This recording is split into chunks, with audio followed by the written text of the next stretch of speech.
Hello friends, in this video lesson we shall discuss normal transit period. आप सभी को नमस्कार, आप सभी का वेलकम इस क्लास में. You all are welcome to this class. Quickly confirm करेंगे आपका ऑडियो, आपका video it's working properly, it's accessible to you. So confirm कर दीजिए quickly your audio video is okay so that we can start the discussion. मैं wait कर रहा हूं आपके कंफर्मेशन का. जैसे ही आप कंफर्म करेंगे I will be able to start. Yes, do it quickly. Well, we can start it. So जैसा मैंने कहा, नॉर्मल ट्रांजिट पीरियड एक इंपॉर्टेंट कॉन्सेप्ट है under FEDAI rules. Normal transit period क्या होता है, ये पीरियड कितना रहता है, इसकी इम्प्लीकेशंस क्या हैं, तो ये सारे एस्पेक्ट हम इस सेशन में करने वाले हैं. और उसके साथ इससे रिलेटेड जो इम्पोर्टेंट क्वेश्चंस हैं तो उनको करना भी हमारी एफर्ट रहेगा. तो चलिए शुरू करते हैं normal transit period. So normal transit period का जो कॉन्सेप्ट है वो किसके साथ रिलेटेड है. So concept of normal transit period and notional due dates, these are linked to concessional interest rate on export bills. So जो एक्सपोर्ट के bills होते हैं जिनको एक्सपोर्टर्स रेज करते हैं, उनके ऊपर जो रेट ऑफ इंटरेस्ट है वो नॉर्मल रेट ऑफ इंटरेस्ट से हम थोड़ा कम लेते हैं, जिसको हम कहते हैं कंसेशनल इंटरेस्ट रेट. और कंसेशनल इंटरेस्ट रेट के साथ ही लिंक है नॉर्मल ट्रांजिट पीरियड का भी और नोशनल ड्यू डेट का भी. अब नॉर्मल ट्रांजिट पीरियड क्या होता है. So what is normal transit period. Normal transit period एक एवरेज पीरियड है. So it comprises of average period. Normally it is starting from date of negotiation, negotiation की date से या परचेज की date से या डिस्काउंट की डेट से ये शुरू होता है. And it goes up to receipt of bill proceeds. तो बिल की प्रोसीड्स आने तक. फॉर एग्जांपल, एक bill of exchange, foreign currency का बिल ऑफ एक्सचेंज है, वो परचेज किया गया लेट अस से ऑन 1 फरवरी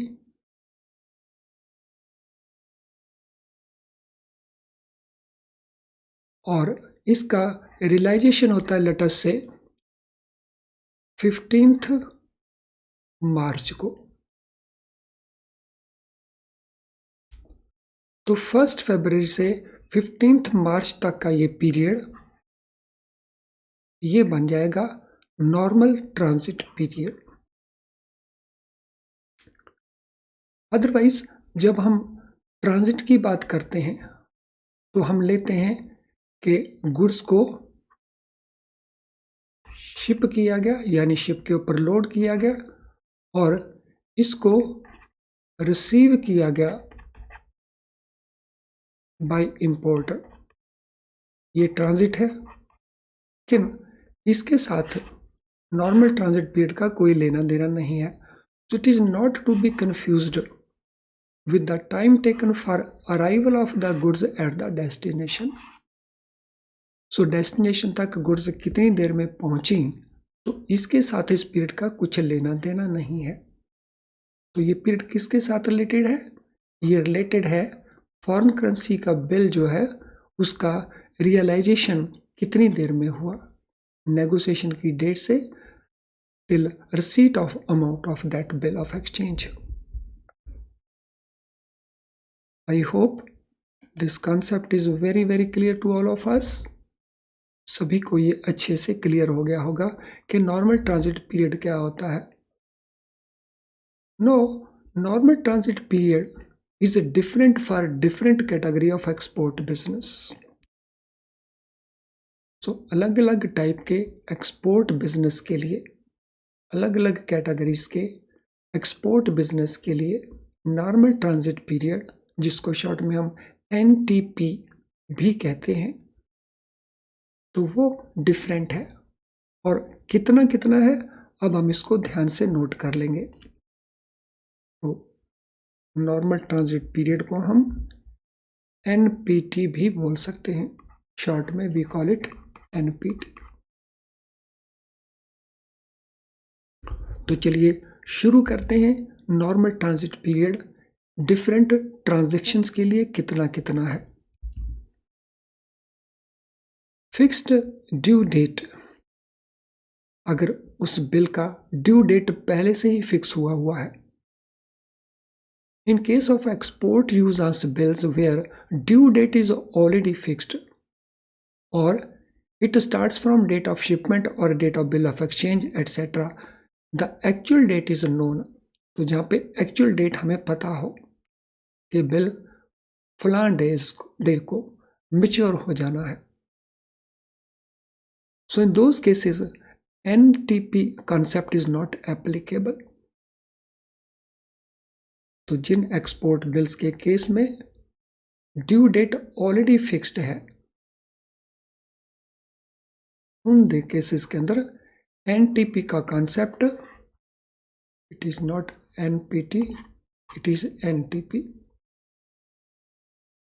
NTP का कॉन्सेप्ट उन केसेस में एप्लीकेबल नहीं होता है। सो ध्यान से नोट कर लेंगे, अगर किसी बिल में ड्यू डेट पहले से ही फिक्स है कि इसका पेमेंट फलां डे होगा, तो उस केस में this will not apply. Bill in foreign currency, so other than fixed date bills, अगर वो बिल फॉरेन करेंसी का बिल है तो उसमें नॉर्मल ट्रांजिट पीरियड होगा 25 डेज का, 25 दिन। सो 25 दिन का मीनिंग हुआ कि date of purchase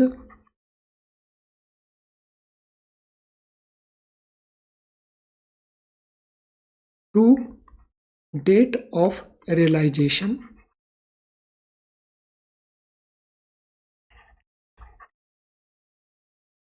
So this period, it will be 25 days.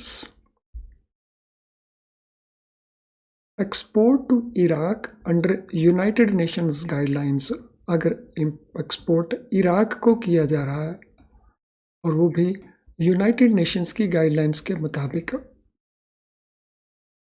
then this period maximum will be 120 days.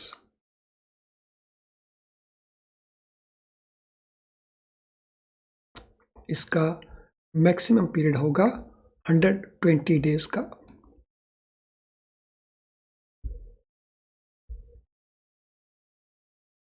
Bill drawn in rupee under letter of credit, अगर लेटर ऑफ क्रेडिट ओपन किया है और बिल की जो currency है वो Indian rupee है, तो जैसा हमें पता है हम रुपी को INR इंडियन रुपी ऐसे लिखते हैं। तो अगर लेटर ऑफ क्रेडिट है, उसमें बिल ड्रॉ किया गया और करेंसी उसमें इंडियन रुपी है। Reimbursement provided at centre of negotiation, तो उसके लिए ये पीरियड है 3 डेज का, यानी जिस सेंटर के ऊपर नेगोशिएशन है वहीं पे रीइंबर्समेंट प्रोवाइड किया जाना है। तो this period will be only 3 days, तो ये पीरियड केवल 3 डेज का रहेगा।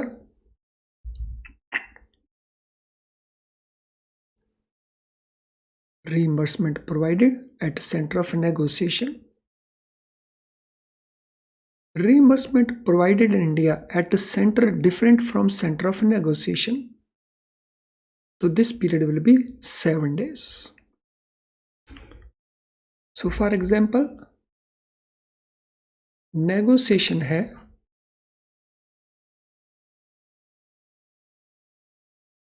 दिल्ली में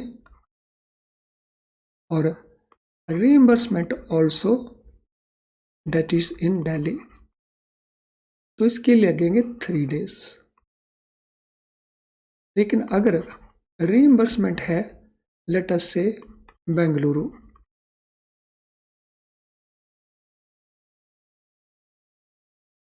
तो उस केस में it will B 7 days।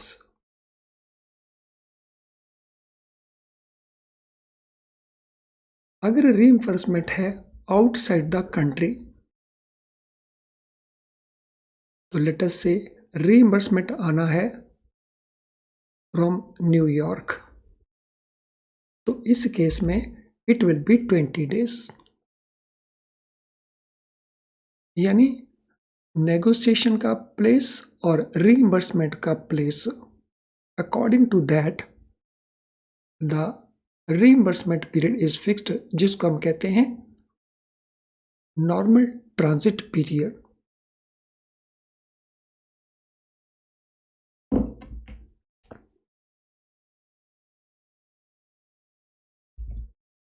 Then exports to Russia under letter of credit where reimbursement is provided by Reserve Bank। अगर ये एक्सपोर्ट रशिया को होना है and it is under a letter of credit, and in this case payment is not to come from Russia, rather payment that is reimbursement that will be provided by Reserve Bank of India, so there is an arrangement for Russian payments।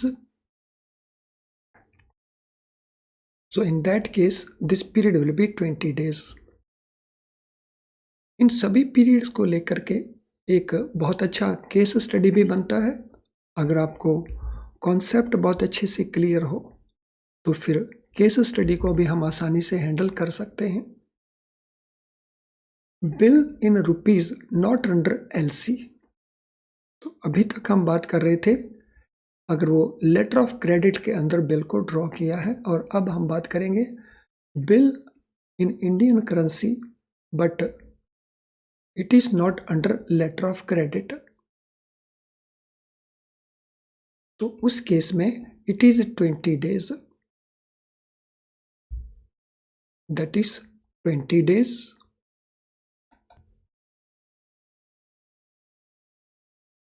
Now next one is TT reimbursement under letter of credit। तो अगर letter of credit है उसके अंदर हमने bill को negotiate किया है और टेलीग्राफिक ट्रांसफर का रीइंबर्समेंट है, टीटी रीइंबर्समेंट, टेलीग्राफिक ट्रांसफर,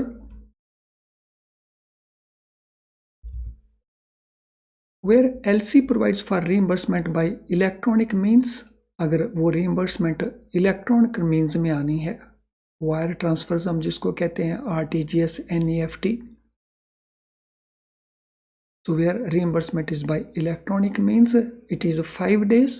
जैसे स्विफ्ट में अगर रीइंबर्समेंट आना है,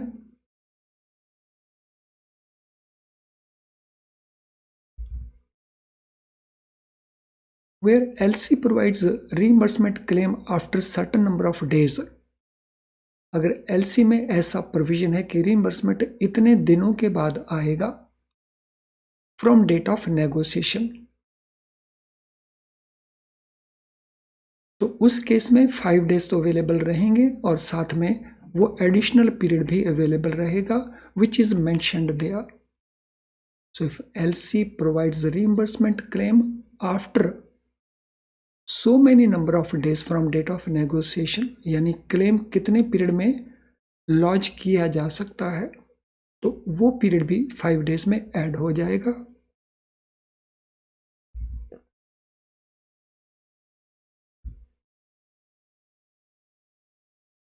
तो ये थे rules relating to normal transit period. I am sure कि ये सारे हमने अच्छे से अंडरस्टैंड कर लिए होंगे और सभी को हमने ठीक से नोट कर लिया होगा। If that be the case तो क्विकली चैट बॉक्स के अंदर NQ टाइप कर दीजिए, no question, NQ। So quickly type कर दीजिए so that I am sure कि आपने उसको अंडरस्टैंड कर लिया है। Yes, do it quickly. अब हम चलते हैं नेक्स्ट कॉन्सेप्ट के ऊपर। So change in the tenor. So tenor होता है मेच्योरिटी पीरियड। अगर मेच्योरिटी डेट में कोई चेंज किया जाए, कुछ सब्स्टिट्यूट किया जाए, तो उससे रिलेटेड रूल्स क्या हैं? In case of change in usance of a bill, अगर किसी बिल का यूजेंस पीरियड लेट अस से पहले था 60 डेज का, अब इसको चेंज कर दिया है लेट अस से टू 75 डेज, तो उस केस में रूल क्या कहता है? Interest on post shipment loan shall be charge to the customer according to RBI guidelines. जो उसके ऊपर इंटरेस्ट चार्ज किया जाएगा वो RBI की गाइडलाइंस के मुताबिक चार्ज किया जाएगा।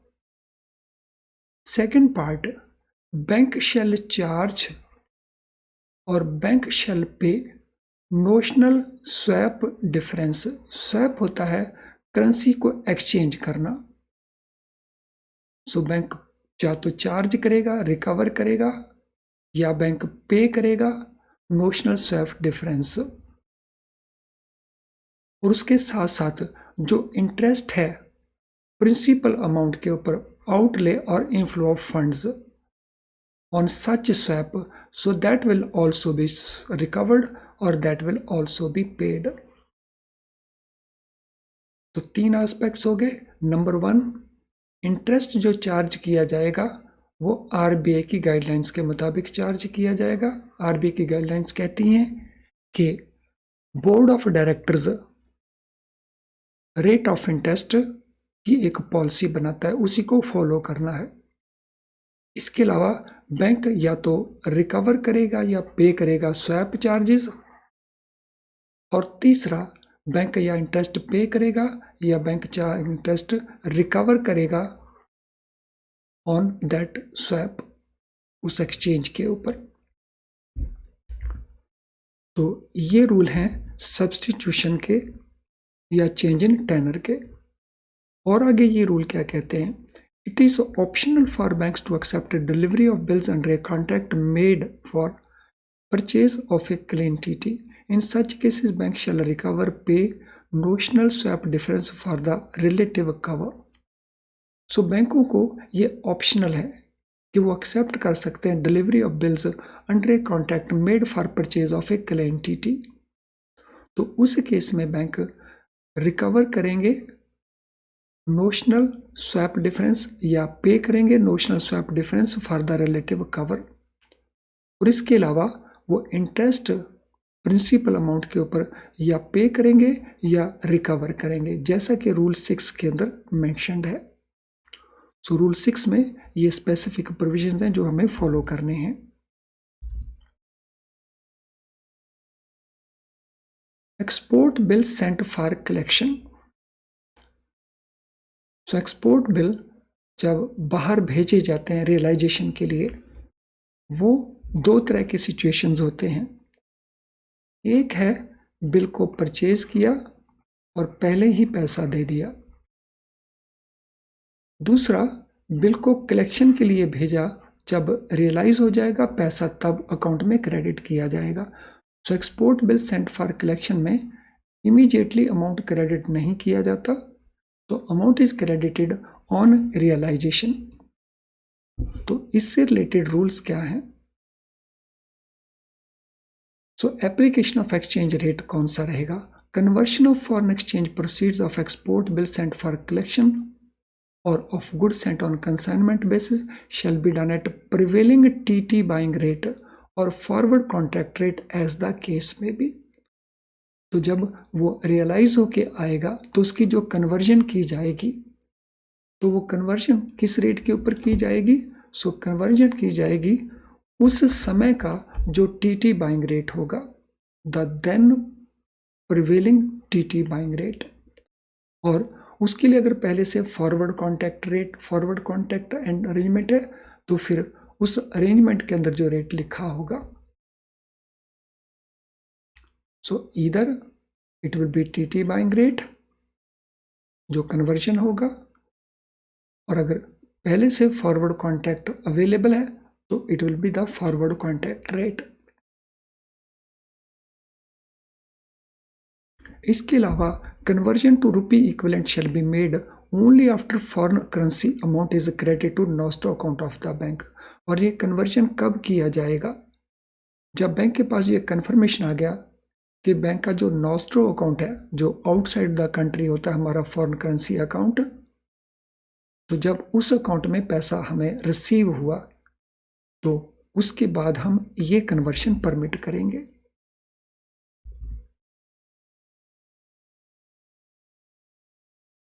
On receipt of credit advice or statement of nostro account and compliance of the guidelines requirement of bank and FEMA, bank shall transfer funds for credit of exporters account within 2 working days।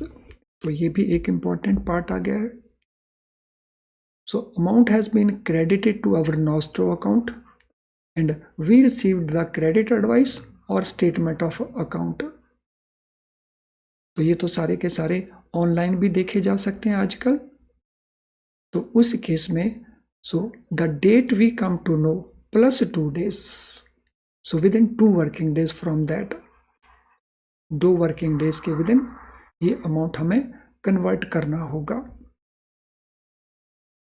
So conversion का rate हमें पता चल गया, conversion कब करनी है तो ये भी हमें पता चल गया।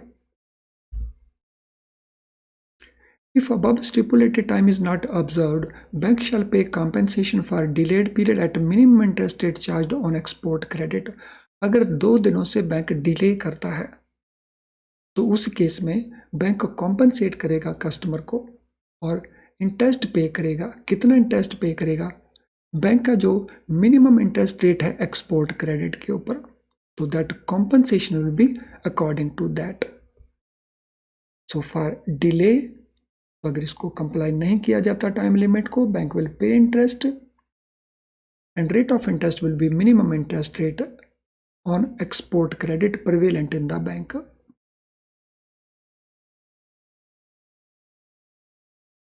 तो फ्रेंड्स क्विकली, अगर आपका लाइक डिसलाइक अभी तक नहीं हुआ, मैं देख रहा हूँ बहुत सारे स्टूडेंट्स हैं जिनका लाइक डिसलाइक नहीं हुआ है, वो क्विकली लाइक डिसलाइक को कंप्लीट कर लेंगे और इस स्क्रीन के ऊपर इस समय जो इन्फॉर्मेशन प्रोवाइडेड है ये इन्फॉर्मेशन को रीड कर सकते हैं। This is very very useful information for you.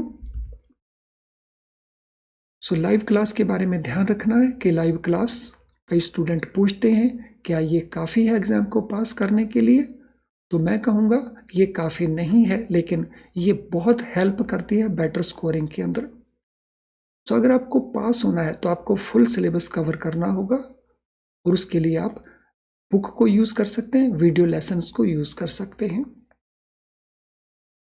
तो हमारे वीडियो लेसन्स का डिटेल आपको यहाँ पे मिल जाएगा सारा, तो accordingly you can take a decision, लेकिन पूरे सिलेबस को ज़रूर कवर करें। चलिए अब हम बात करेंगे क्वेश्चंस आंसर्स की। सो पहला question, what is normal transit period for exports to Iraq under United Nation guidelines. तो नॉर्मल ट्रांजिट पीरियड इराक के लिए यूएन गाइडलाइंस को फॉलो करते हुए जो हम ऑब्जर्व करते हैं वो कितना है? Yes, you can refer to your copy also. कोशिश करिए कि बगैर कॉपी को रेफर किए आंसर करें, but you can refer to your copy as well. So this period is maximum 120 days, ज़्यादा से ज़्यादा 120 दिन। सो आंसर हमारा हुआ C. Second question, what is normal transit period for bills drawn in rupee under letter of credit with reimbursement provided by banks outside India. तो LC के अंदर rupee bill है, रीइंबर्समेंट आउटसाइड इंडिया होनी है, तो इसके लिए ये ट्रांजिट पीरियड कितना है? 3 days, 7 days, 20 days या 25 days। So what shall be the answer in this case?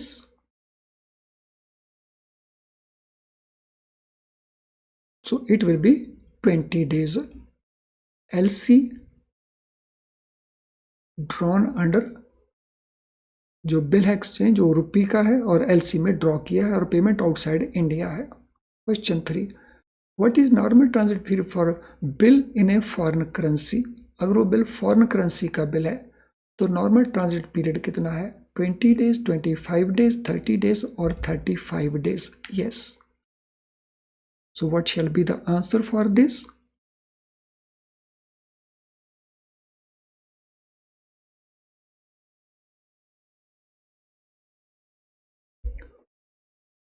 Yes, very good. So answer in this case will be 25 days. What is normal transit period for bills in rupees but not drawn under letter of credit? जो bill letter of credit में draw नहीं किए गए, 10 days, 15 days, 20 days और 25 days. Will not drawn under letter of credit. तो this period is 20 days, तो ये period 20 days का है।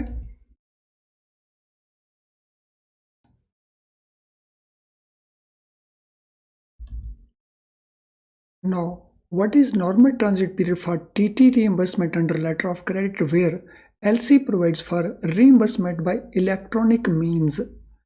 तो जहाँ reimbursement electronic means यानी जैसे स्विफ्ट में है 3 डेज, 5 डेज, 10 डेज और 15 डेज, तो ये पीरियड कितना है?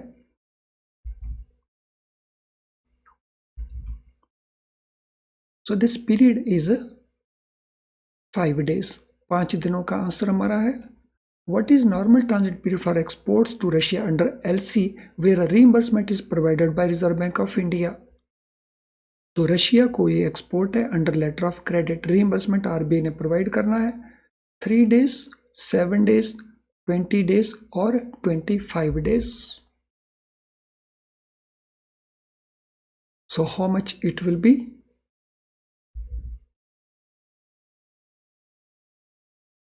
So it will be 20 days. Question number 7.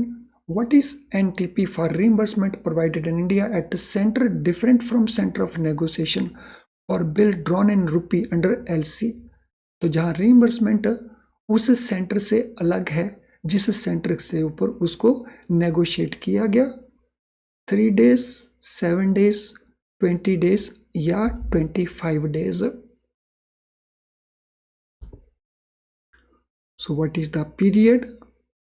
कितना पीरियड है इसके लिए एनटीपी का? So this period is 7 days, 7 दिनों का।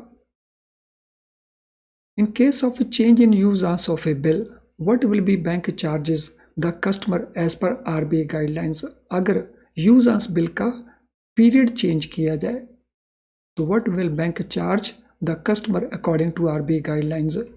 Notional swap difference, interest on outlay और inflow of funds, both A, B और इनमें से कुछ भी चार्ज नहीं करेगा। तो बैंक के जो चार्जेस रहेंगे किसको लेकर के रहेंगे? What will the bank charge?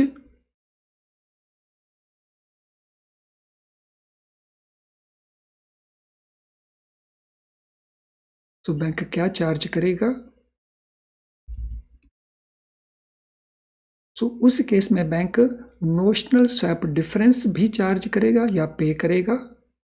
और इसी प्रकार से interest on outlay means principal amount के ऊपर जो इंटरेस्ट है वो पे करेगा या चार्ज करेगा अकॉर्डिंग टू द गाइडलाइंस। तो ये दोनों ही इसमें इन्वॉल्व होंगे, इधर बैंक कस्टमर को पे करेगा या कस्टमर से बैंक रिकवर करेगा। Well friends, I am sure आज की ये क्लास आपको बहुत यूजफुल लगी होगी, और अगर ऐसा है तो जाने से पहले स्माइलिंग आइकन को पोस्ट कर दीजिए so that I come to know कि आपने हर चीज़ को अच्छे से अंडरस्टैंड कर लिया है। तो जैसा मैंने कहा, इसकी बहुत अच्छी केस स्टडी भी कंस्ट्रक्ट की जा सकती है। बहुत सारे क्वेश्चंस इसमें इन्वॉल्व हैं और कुछ भी सिचुएशन दे करके एक केस स्टडी इसके ऊपर बनाई जा सकती है। चलिए आज की क्लास को अब हम वाइंड अप करेंगे और नेक्स्ट सेशन में हम इसी से रिलेटेड कुछ और भी डिस्कस कर सकते हैं फॉरेन एक्सचेंज का। चलिए friends, thank you, all the best.